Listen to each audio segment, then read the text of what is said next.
हमने पिछले टॉपिक में पढ़ा था कि सेल्स जो होते हैं सीरीज में कॉम्बिनेशन में, तो किस तरह से हम उनकी ईएमएफ लेते हैं और किस तरह से हम उसका करंट निकाल सकते हैं, ठीक है, उनकी पैरेलल और सीरीज में। लेकिन हमारे कई बहुत सारे सर्किट्स होते हैं जहाँ पे जो हमारे सेल्स होते हैं बहुत कॉम्प्लिकेटेड रहते हैं, हम नहीं बता सकते कि पैरेलल में है या सीरीज में। तो वैसे सर्किट्स में अगर हमें करंट निकालना है या कुछ और निकालना है तो हम उससे नहीं निकाल सकते डायरेक्टली। तो उसके लिए हमारे पास है किरचॉफ्स लॉ। तो किरचॉफ्स लॉ है, उनको यूज करके हम ऐसे कॉम्प्लिकेटेड सर्किट्स को में हम करंट वगैरह निकाल सकते हैं, ठीक है। तो हमारे किरचॉफ्स लॉ हम आज पढ़ेंगे, ठीक है। ये Kirchhoff's law for such complicated circuits. Kirchhoff's के दो लॉज हैं।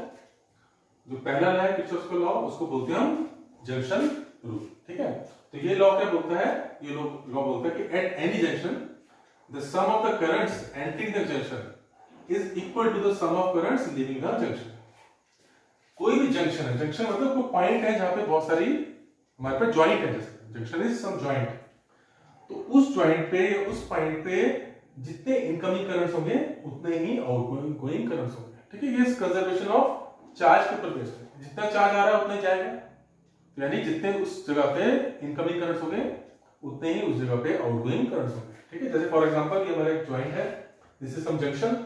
तो ये हमारा इनकमिंग करंट कौन सा I2 आ रहा है, इसके तरफ I3 आ रहा है, I5 आ रहा है। these are three are incoming currents और ये I1 और I4 आर आउटगोइंग करंट्स। तो ये जो सम होगा outgoing currents I1 plus I4 that should be equal to the sum of I2, I3 and I5। this is junction rule और Kirchhoff's first law. इसको हम लॉ ऑफ करंट्स भी बोलते हैं, ठीक है। हमारा सेकंड जो किरचॉफ्स लॉ है उसको बोलते हैं हम लूप रूल, ठीक है। ये लूप रूल क्या है कि the algebraic sum of changes in potential around any closed loop is 0, ठीक है।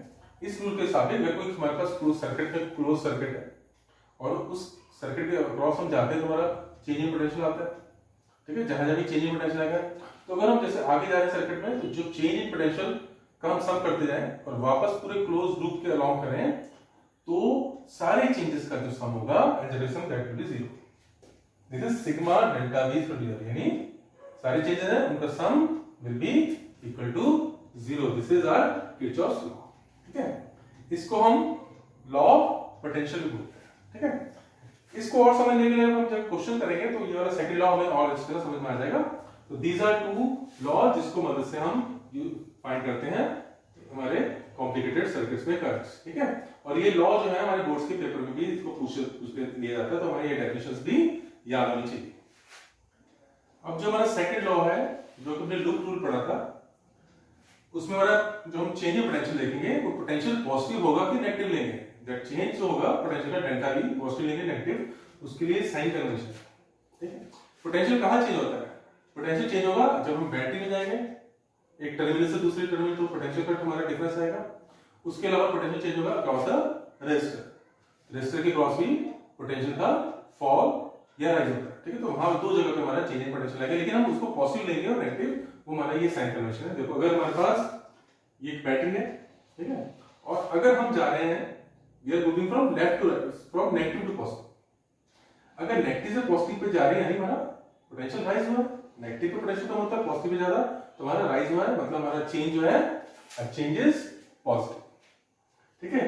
इसी तरह से अगर हम बैटरी में we are moving from positive terminal to negative terminal, मतलब हम पॉजिटिव से नेगेटिव की तरफ गए हैं, यानी हमारा पोटेंशियल जो है गिरा है, ठीक है। तो हमारा potential difference delta v will be negative in this case अगर हम इधर से इधर आएंगे, ठीक है।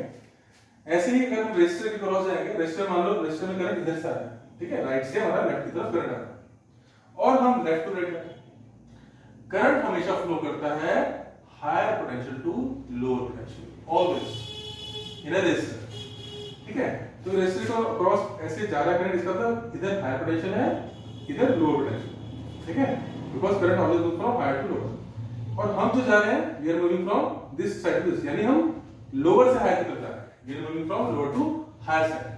जब हम लोअर पोटेंशियल से हायर जाएंगे तो हमारा पोटेंशियल राइज होगा, तो delta v will be positive. और इसी केस में अगर हमारा करंट इसी तरफ है लेकिन हम भी करंट की डायरेक्शन में जा रहे हैं, we are moving around the current direction, current इधर है, हम भी ऐसे मूव कर रहे हैं, तो करंट हमेशा हायर से लोअर में जा रहा है, मतलब हायर पोटेंशियल से लोअर में जाता है, हम भी हायर से लोअर में जा रहे हैं, इसका मतलब हमारा पोटेंशियल जो है गिर रहा है, यानी डेल्टा V जो है नेगेटिव है। ठीक है, तो ये हमारा साइन कन्वेंशन है। अब इस साइन कन्वेंशन को यूज करके और लूप रूल्स और दूसरा जो पहला रूल यूज करके हम अब सॉल्व करेंगे थोड़े कॉम्प्लिकेटेड सर्किट्स में करंट्स निकालने। जैसे हम इस क्वेश्चन को करते हैं अभी किरचॉफ लॉ से, हमारे पास एक नेटवर्क गिवन है, इसमें हमें I2, I1, I2 and I3 हमें करंट्स निकालने हैं और हमें terminal potential difference across each battery जो वो तो गिवन है, लेकिन potential difference EMF is given, हमें पोटेंशियल डिफरेंस निकालना है। ठीक है, हमें ये 6 ओम गिवन है, ये हमारी इसकी इंटरनल रेजिस्टेंस है गिवन और ये हमारी इसकी इंटरनल रेजिस्टेंस गिवन है। ठीक है, हमें I1, I2 और I3 निकालना है। ठीक है, तो इसमें हम किरचॉफ लॉ लगाएंगे। तो अब इसको हम सॉल्व करते हैं किरचॉफ लॉ लगा के। इसमें हम लूप्स लेंगे, we have to take loops.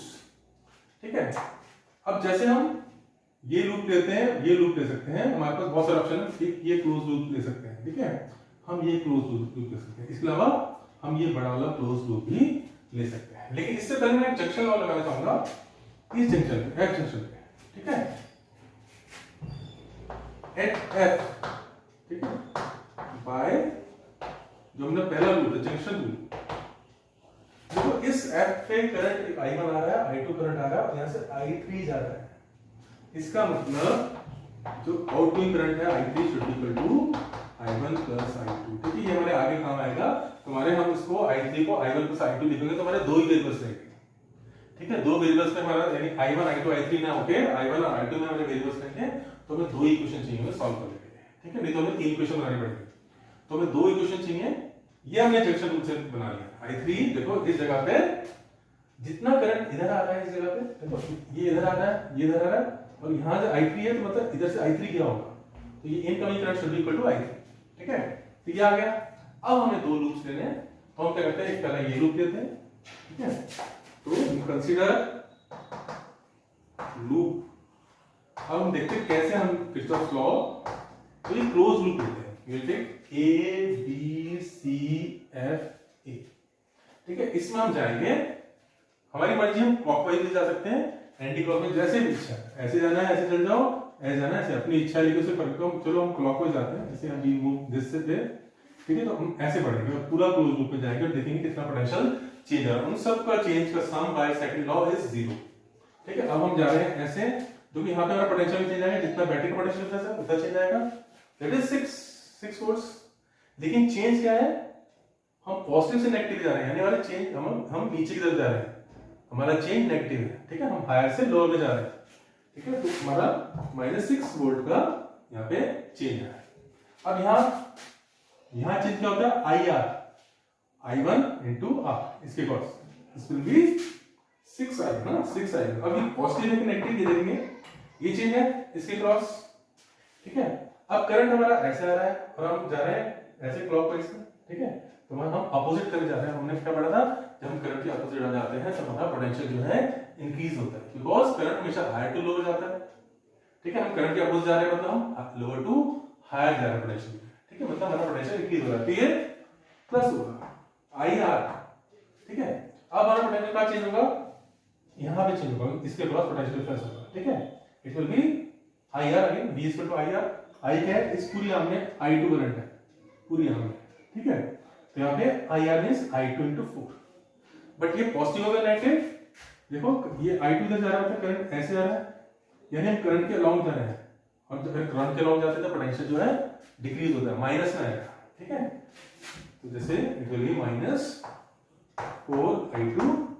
ठीक है, फिर यहाँ पे हमारा चेंज आएगा, चेंज कितना आएगा, इसका 8 भी है उतना ही चेंज आएगा जितना इसका कीमत है चेंज, लेकिन हम नेगेटिव से पॉजिटिव जा रहे हैं, हम लोअर से हायर जा रहे हैं, तो हमारा चेंज इज पॉजिटिव, तो ये +8 आएगा, 0। ठीक है, तो हमारी इक्वेशन बन जाएगी, इसको सॉल्व करेंगे, 6I1 -4I2।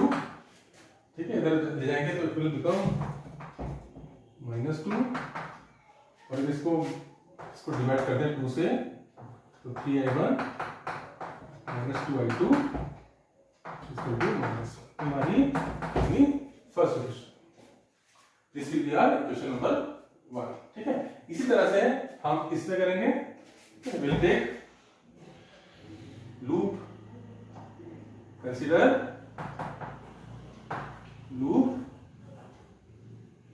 E F C D, ठीक है। इसमें भी हम जा सकते हैं क्लॉकवाइज एंटी क्लॉकवाइज। तो अगर इसमें भी हम क्लॉकवाइज ही मूव करें, एंटी क्लॉकवाइज ही मूव करेंगे तो फर्क नहीं पड़ेगा, हमारा सेम ही आंसर है, ठीक है। तो अब इसमें भी हम ऐसे चेंजेस लेंगे, ठीक है। अब हम सेकंड लूप में करते हैं। देखो अब हम सेकंड में लूप में क्लॉकवाइज जा रहे हैं, तो जब हम यहां से आ जाएंगे हमारा चेंज है तो 8 वोल्ट, लेकिन अब पॉजिटिव से नेगेटिव जा रहे हैं, यानी चेंज जो है हमारा नेगेटिव है, हाई टू लो जा रहा है, तो हमारा आएगा -8, ठीक है। नेक्स्ट हमारा पोटेंशियल डिफरेंस आएगा, चेंज यहां पे आएगा, ठीक है। बट करंट हमारा देखो I2 से जा रहा है, हम करंट के अगेंस्ट जा रहे हैं, तो potential difference is current into resistance IR, but change is positive because हम करंट के अगेंस्ट जा रहे हैं, तो यहां पे प्लस आएगा I into R, 4I2, ठीक है। फिर हमारा चेंज जो आएगा, that change will be across यहां पे, ठीक है। अभी हम करंट के अगेंस्ट, करंट ऐसे जा रहा है, करंट के अगेंस्ट जा रहे हैं, ठीक है। तो 12I3 लेकिन प्लस में आएगा, तो 12I3 इज इक्वल टू 0। तो ये हमारी इक्वेशन है इसमें, लेकिन हमने I3 जो पहले से निकाल के रखा I1 प्लस I2 है, इसीलिए हमारे दो वेरिएबल में काम चल जाएगा। तीसरा I3 हम लाएंगे नहीं इसमें, तो इसकी जगह हम I1 प्लस I2 डाल देंगे इसी इक्वेशन में, ठीक है। इसको खोलेंगे तो हमारी इक्वेशन बन जाएगी 12I1 plus 16I2 equal to 8।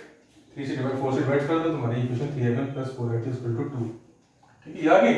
अब हमारी दो इक्वेशंस है, दो वेरिएबल्स हैं, इनको सॉल्व करके हमारा I1 I2 आ जाएगा, ठीक है। 3I1 एक में से दूसरे को सब्सट्रैक्ट किया हमने, तो मैंने सॉल्व किया इसको, तो सॉल्व करके हमारा 6I2 इक्वल टू 3 आया, I2 equal to half ampere आ गया।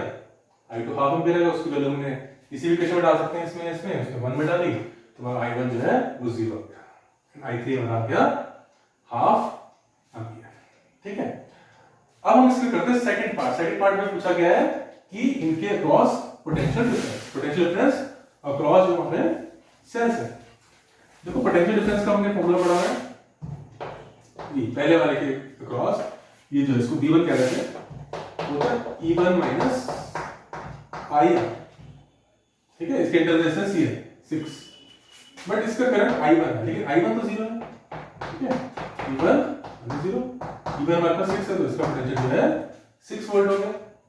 और V2 निकालेंगे, V2 है V2 माइनस I2 R2, क्या बनता, ठीक है। E2 इज 8 है, और I2 वैल्यू क्या है, I2 जो आ रहा है हमारा, it is half into R2, है ना, फॉर्मूला क्या है, तो 2/8 माइनस 2, ये भी 6 वोल्ट, ठीक है। तो दोनों का पोटेंशियल डिफरेंस हमारा सेम है, ठीक है। तो this is our final answer.